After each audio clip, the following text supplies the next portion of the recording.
You know, there's a 10-year delay in the Soviet Union of delivery of an automobile.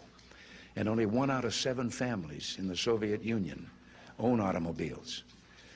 There's a 10-year wait. And you go through quite a process when you're ready to buy, and then you put up the money in advance. And this happened to a fellow, and this is their story that they tell, this joke.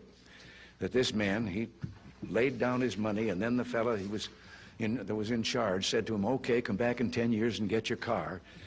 And he said, morning or afternoon?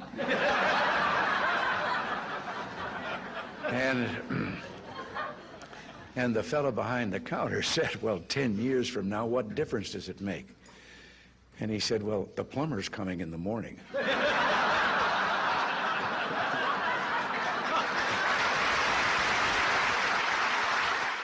I have a new hobby.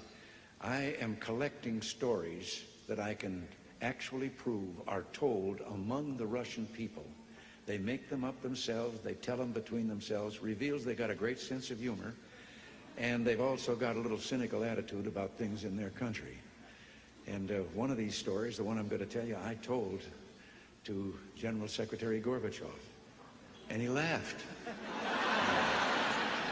The story was an American and a Russian arguing about their two countries, and the American said, look, in my country I can walk into the Oval Office, I can pound the president's desk and say, Mr. President, I don't like the way you're running our country.